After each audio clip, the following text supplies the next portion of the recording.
Communication plans are an invaluable tool in project management since they allow teams to make communication much more efficient, both internally and externally.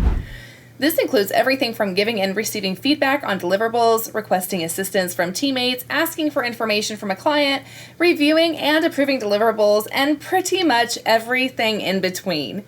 And there are many reasons why standardizing and prescribing communication can be exceptionally useful during projects. Unfortunately, humans are prone to a wide array of cognitive biases that affect the way we perceive information. Things like confirmation bias, the planning fallacy, anchoring, and many others can be pretty much eliminated with the structured approach to communication. So kick back, relax, and enjoy this video to the very end to learn about the ins and outs of project management communication plans. Let's dive right in. Hey, and welcome to the official Teamly YouTube channel. If you enjoy our content, please click the like and subscribe button below. Now let's get straight to the video.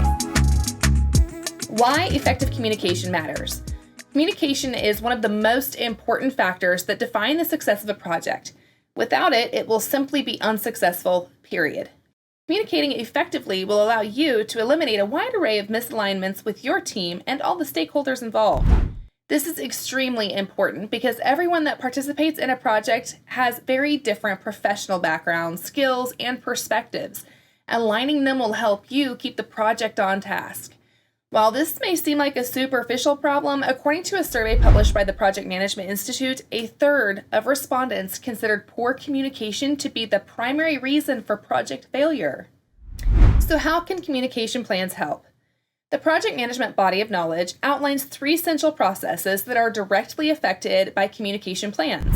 First and foremost, it helps with planning communication. This allows project managers to outline the essential parameters of the communication between stakeholders based on project needs, available resources, along with a list of other factors. Secondly, it allows project managers to manage communication, which allows prescribing how project information is created, distributed, stored, accessed, and so forth.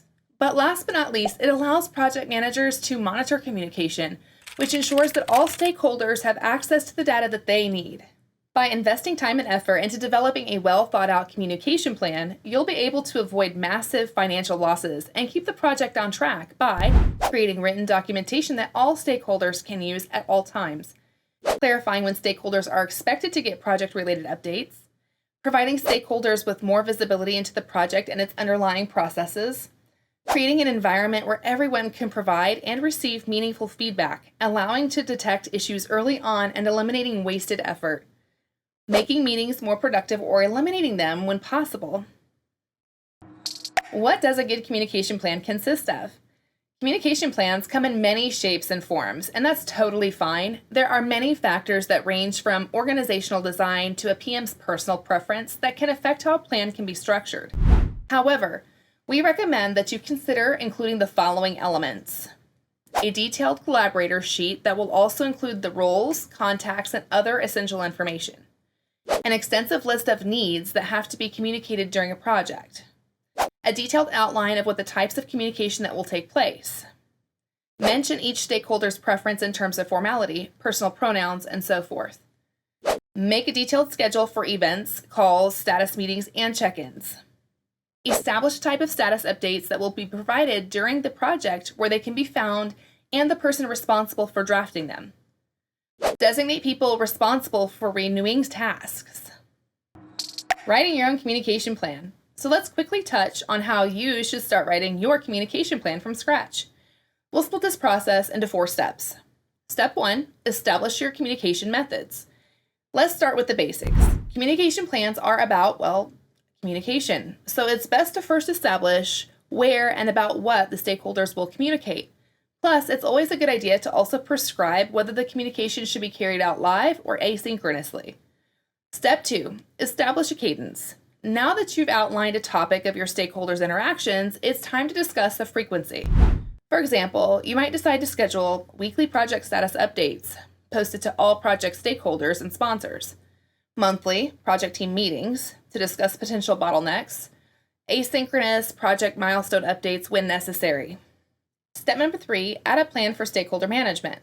It's also important to detail when certain stakeholders should communicate with each other. Some people will interact with their colleagues on matters related to the project on a daily basis, but that doesn't apply to everyone because some stakeholders need to be updated once at project milestones or at the very end. By establishing these things, you'll ensure that everyone is informed about the right things at the right time, which will help you keep everyone in the loop and your project on track. Finally, step number 4 is to share your communication plan and update it as needed. Yeah, come here. Here's my communication plan. Yeah, just make sure Joe gets them all. Thanks. Wait, we meet virtually now, don't we? Now, it is time to share the plan with the stakeholders involved in the project. Ensure that your plan is available to everyone since it's going to be a reference point for everyone. Consider adding any additional information about stakeholder communication as you see fit. However, bear in mind that these plans are often subject to change. It's your responsibility as a project manager to ensure that everyone is notified of these changes. Okay, these are the most important things you need to know about a project management communication plan. I hope you found this video useful, and as always, make sure to check out our blog at teamly.com to find out more valuable professional advice.